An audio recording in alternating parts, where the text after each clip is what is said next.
Praise the Lord. Are you all happy this afternoon?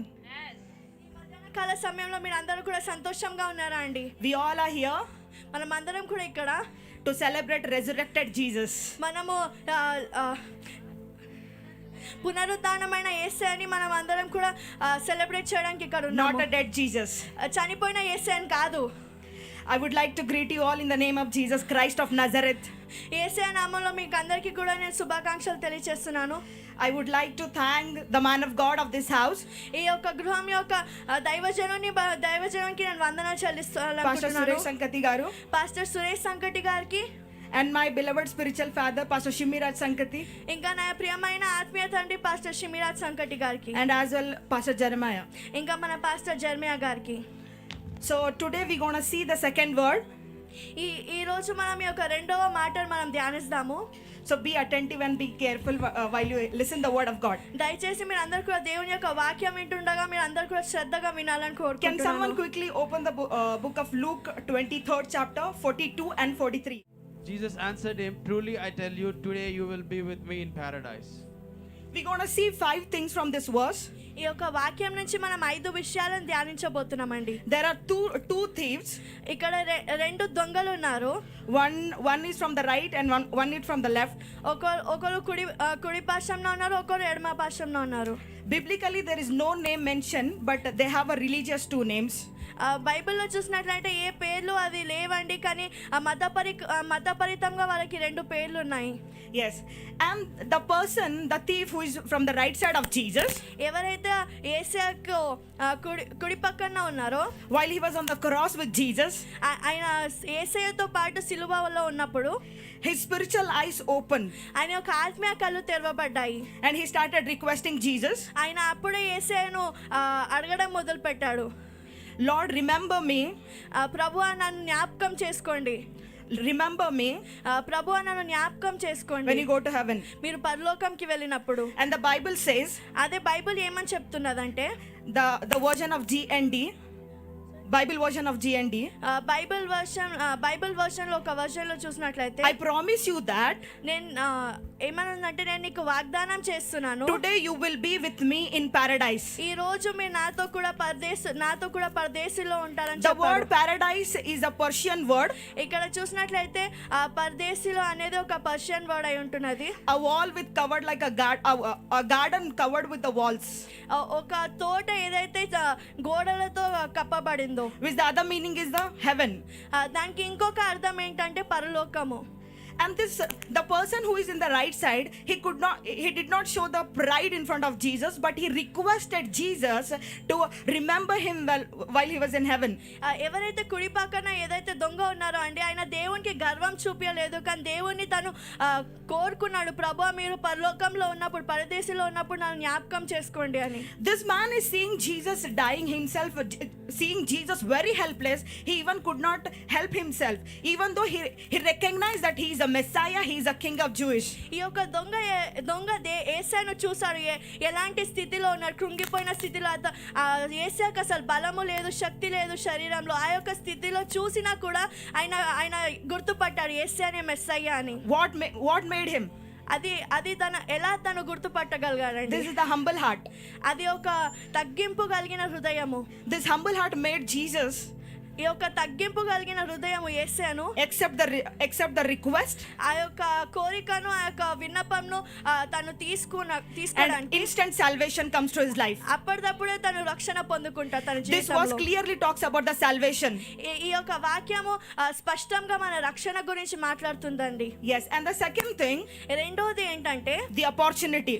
ఈ యొక్క తరుణము. The right side thief, ఈ యొక్క కుడి పక్కన ఉన్న దొంగ, his name is actually called religiously Dismas, DISMAS. మతపరితంగా చూసినట్లయితే కుడి పక్కన ఉన్న దొంగ పేరు ఏంటంటే డిస్మస్ అని పేరు ఉన్నది. He did not lost his opportunity to ask salvation to Jesus. యేసయ్యను రక్షణ కోసము అడగడానికి ఒక తరుణంని తను కోల్పోలేదండి. When Jesus was right beside him, యేసయ్య తను పక్కనే ఉన్నప్పుడు he did not lose that opportunity. ఆ యొక్క తరుణంని తను కోల్పోలేదు. He tapped into that opportunity ఆ యొక్క తరుణంలో తను అడుగు పెట్టాడు to receive the salvation. ఆ యొక్క రక్షణను పొందుకోవడానికి. So here I would like to connect to you and I.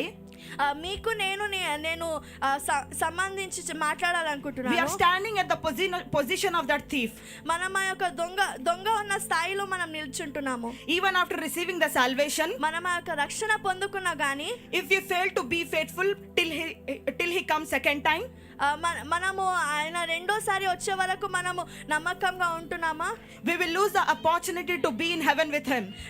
మనము ఆ యొక్క తరుణంని యేసుతో పరలోకంలో ఉండే ఒక తరుణంని మనం కోల్పోతాం. In the realm of spiritual, in the spiritual realm, ఆత్మీయ విషయంలో చూసినట్లయితే every second, every moment is recorded. ప్రతి క్షణము ప్రతి నిమిషము అది record చేయబడుతున్నది. I would like to give one example for this. నేను ఒక ఉదాహరణ ఇవ్వాలనుకుంటున్నానండి. For example, we all are called for Good Friday service. మనం అందరం కూడా శుభ శుక్రవారం సర్వీస్ కి మనం అందరం కూడా Some పిలువబడ్డాము. chairs in between, you can see empty chairs. కొన్ని చైర్లు ఇక్కడ ఉన్నాయి, కొన్ని ఖాళీగా ఉన్నాయి.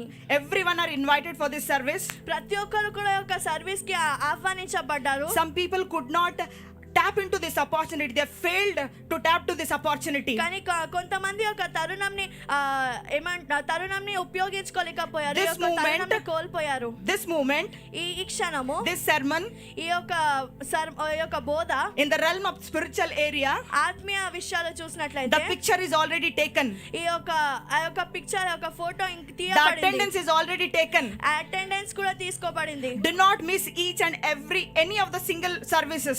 ఏ ఒక్క సర్వీస్ ఏ ఒక్క మీటింగ్ ని కూడా మీరు మిస్ You కావద్దు. will lose the opportunity to visit your Savior. మీరు మీ యొక్క తండ్రిని మీ యొక్క రక్షకుని కలవడానికి ఉన్న తరుణం The touch and the move of God. దేవుని యొక్క తాకుదలను ఇంకా దేవుని యొక్క నడకడని కోల్పోతారు. In the Bible we see మనం బైబిల్లో చూసినట్లయితే every time the event took place, ఏదైతే కార్యాలు జరిగాయో you need to be a part of that event. ఆ యొక్క కార్యంకి మీరు భాగస్థులై To ఉండాలి. grab, to receive something from God. దేవుని దగ్గర నుంచి ఏదైనా పొందుకోవడానికి If you lose that opportunity, మీరు ఆ తరుణంని కోల్పోయినట్లయితే you will lose heaven. మీరు పరలోకంని కోల్పోతారు. Many in our youths, చాలా మంది మన యవనస్తులు they are asked to given so many responsibilities, వాళ్ళకి ఎన్నో బాధ్యతలు ఇవ్వబడ్డాయి. but some of them are losing the opportunity to tap into that level. కానీ కొంతమంది ఆ యొక్క స్థాయిలోకి వెళ్ళడానికి ఒక తరుణంని కోల్పోతున్నారు.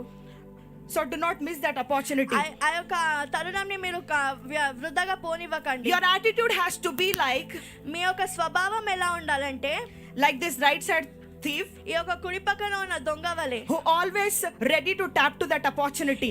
ఎప్పుడు కూడా ఈ యొక్క తరుణంని వినియోగం చేసుకోవడానికి Just సిద్ధంగా ఉన్నాడు. imagine ఒక్కసారి మీరు అందరు కూడా ఊహించండి. if you would have not asked Jesus that you remember me when you are in heaven. దేవుని యేసును ఒక దొంగ అడగకపోతే మీరు పరలోకంలో ఉన్నప్పుడు నన్ను జ్ఞాపకం చేసుకోమని He might have never received the salvation. ఆయన ఎప్పుడు కూడా ఒక రక్షణ పొందుకునేవాడు కాదేమో. Am I clear to all? నేను అందరికీ స్పష్టంగా చెప్తున్నానా? And I would like to give one of the example ఇంకొక ఉదాహరణ ఇవ్వాలనుకుంటున్నాను. how the power of cross has been released, or it is a very real example. ఎలాగా సిల్వర్ శక్తి ఏదైతే విడుదల చేయబడిందో ఒక నిజమైన ఉదాహరణ నేను మీకు A చెప్పబోతున్నాను. scientific example. ఒక వైజ్ఞానికమైన ఉదాహరణ మీకు చెప్పబోతున్నాను. 3 crosses were there on which place? మూడు సిలువలు ఏ స్థానంలో ఉన్నాయండి? Which place? Yes. Golgotha One కొండ పైన. right side thief and the left, and Jesus is in the middle. కుడి పక్కన ఇంకా ఎడమ పక్కన ఉన్న దొంగలు ఇంకా మధ్యలో యేసయ్య.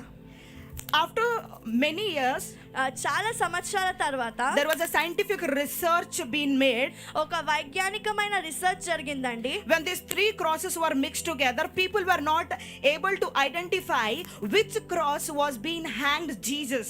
ఈ యొక్క మూడు సిలువలు ఏకంగా అంటే ఒక దగ్గరగా కనిపించినప్పుడు మనుషులు గుర్తించలేకపోయారు ఏ ఒక్క సిలువ పైన యేసయ్య ఉన్నాడని. So the scientists and the pastors and some priests, what they did, కొంతమంది సైంటిస్టులు ఇంకా కొంతమంది సంఘ కాపరులు కొంతమంది బోధకులు ఏం చేశారంటే they bought one of the very sick man, a leopard person. ఒక కుష్టి రోగిని వాళ్ళు తెచ్చారు. This is the real example. ఇది నిజమైన ఉదాహరణ అండి. It is not a story. ఇది ఏదో కట్టుకథ కాదు. They bought this person. ఆ యొక్క కుష్టి రోగిని తెచ్చారు. They made him to lie on the first cross. మొదటి సిలువ పైన ఆయనని పండుకోబెట్టారు. This person could not get healed. ఆ యొక్క వ్యక్తి తను స్వస్థత పొందుకోలేకపోయాడు. And they brought the second cross. రెండవ సిలువను తెచ్చారు. Again the same person made them to lie on the cross. మరి ఒకసారి ఆ యొక్క వ్యక్తిని రెండో సిలువ పైన పండుకోబెట్టారు. And the third cross. దాని తర్వాత మూడో సిలువ. And the very moment they made this person to lie on that cross, ఎప్పుడైతే ఈ యొక్క వ్యక్తిని ఒక సిలువ పైన పడుకోబెట్టారో immediately the instant healing took place. అదే క్షణంలో ఆయన యొక్క స్వస్థత పొందుకున్నాడు. This was the cross of Jesus. అది యేసు యొక్క సిలువ అయి ఉంటున్నది. Even the wooden cross ఆ యొక్క చెక్కతో చేయబడిన ఒక సిలువ కూడా released and testified the power of Jesus. యేసు యొక్క శక్తిని విడుదల చేసి సాక్ష్యం ఇచ్చింది. And then they made, this is the cross of Jesus where they have hanged on him. అప్పుడే వాళ్ళు రాయబడింది ఏంటంటే ఇది యేసు యొక్క సిలువ, దానిపైన యేసు వేలాడబడ్డాడని. So we all are celebrating the death of the fear. ఆ యొక్క మరణం యొక్క భయము, the fear of death ఆ యొక్క భయం యొక్క has gone in the glory of God. అది దేవుని యొక్క మహిమలోకి వెళ్ళిపోయింది. Jesus was revealing his mercy, his love, his compassion, his forgiveness on the cross of Calvary.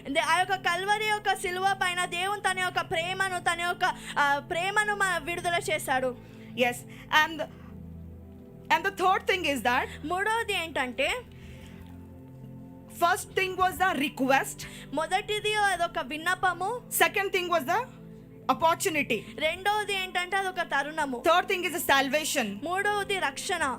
I would like to give you a reference for this. Can someone quickly read Isaiah 9th chapter and the 6th verse? ఎవరైనా యెషయా గ్రంథము 9వ అధ్యాయము 6వ వచనం ఎవరైనా చదువుతారండి? ఏలయనగా మనకు శిశువు పుట్టెను, మనకు కుమారుడు అనుగ్రహించబడును, ఆయన భుజం మీద రాజ్యభారం ఉండును. ఆశ్చర్యకరుడు, ఆలోచనకర్త, బలవంతుడైన దేవుడు, నిత్యుడగు తండ్రి, సమాధానకర్తయగు అధిపతి అని అతనికి పేరు పెట్టబడును. Can someone read it in English? ఎవరైనా ఇంగ్లీష్ లో చదువుతారా అండి? And the government shall be upon his shoulders, and his name shall be called Wonderful Counselor, Mighty God, Everlasting Father, and Prince of Peace. Yes, the Bible says that Bible ఏమని చెప్తుందంటే, to have the government on the shoulder of Jesus, ఆ యొక్క ప్రభుత్వము యేసు యొక్క భుజాల పైన ఉన్నది. the government on the shoulder, it says shoulder, matlab a singular word. ఇక్కడ ఏమని చెప్పబోతుందంటే భుజము అంటే ఒక్క భుజము. I was going through with the many different versions to identify whether it is shoulders or shoulder. నేను ఎన్నో వర్షన్లు చదువుతున్నాను, అది భుజమా లేకపోతే భుజాలా అని తెలుసుకోవడానికి. The authority, the government to handle only one, the authority, the government to handle, it took Jesus only one shoulder. ఆ యొక్క ప్రభుత్వాన్ని, ఆ యొక్క అధికారాన్ని వెతుకోవడానికి అది కేవలం దేవునికి ఒక్క భుజమే సరిపోయింది. But to save you and me on the cross, కానీ మిమ్మల్ని నన్ను రక్షించడానికి ఆ సిలువ పైన it took two shoulders for Jesus. అది రెండు భుజాలుగా మారింది. It took two shoulders for Jesus. అది యేసు కోసం రెండు భుజాలుగా Just మారింది. understand the level of love God. It took two shoulders for Jesus to save you and me. మా దేవుడు Come on, మనుషులను clap your ఎంతగా hands and give. ప్రేమించండి. There is nothing which God can fake. అది ఏది కూడా దేవుడు తప్పుగా చెప్పలేడు. Yes, and his promise, he has promised that, ఆయన ఏమని వాగ్దానం చేశాడంటే, and also he said that he has kept Satan under our feet. ఏమని చెప్పాడంటే ఆ యొక్క సాతాన్ని మన యొక్క కాళ్ళ కింద పెట్టాడని. For this I will give you one real example. ఒక నిజమైన ఉదాహరణ నేను దీనికోసం కూడా మీకు How చెప్తానండి. many of you know Goliath? ఎంతమంది గొలియాతు తెలుసు? All of you know? అందరికి గొలియాతు తెలుసా అండి? To give this to demonstrate this one, I would like to take this real example. ఈ యొక్క నిజమైన ఉదాహరణ నేను చెప్పాలనుకుంటున్నాను. The scientists and the biblical theological people, సైంటిస్టులు ఇంకా బైబిల్ థియాలజీ వ్యక్తులందరూ కూడా they were having a research on where when David cut his neck, ఎక్కడైతే దావీదు గొలియాతు యొక్క మెడని కోసేసారా ఆ స్థలంలో his entire body kept the other side. They buried. తన మొత్తం శరీరం ఒక జాగలో పాతి పెట్టబడింది. But do you know where his head kept? మీకు తెలుసా ఆయన యొక్క తల ఎక్కడ పెట్టారో? It was exactly just below the cross of Jesus Christ, just below that అది ground. చూసినట్లయితే యేసు That యొక్క mountain. సిలువ కింద ఆ యొక్క కొండ కింద తన యొక్క It నెత్తి is a real పడబడింది. scientific, you can go and search. అది నిజంగా వైజ్ఞానికంగా అది ప్రూవ్ చేయబడింది. మీకు కావాలంటే It మీరు took వెళ్ళి years and వెతకొచ్చు. years. అది చాలా సంవత్సరాలు పట్టాయండి. This is the true example. ఇది నిజమైన ఉదాహరణ. God has kept the enemy under our feet. యేసయ్య యొక్క శత్రుని మన కాళ్ళ కింద పెట్టాడు.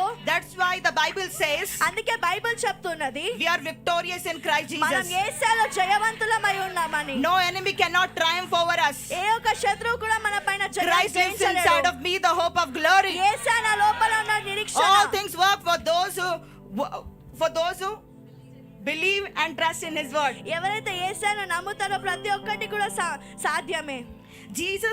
Jesus just not came to give His life, యేసయ్య కేవలం మన యొక్క ప్రాణంని ఇవ్వడానికి but this రాలేదండి. all speaks about the relationship. కానీ ఇది మొత్తం కూడా ఒక సంబంధం గురించి మాట్లాడుతున్నది.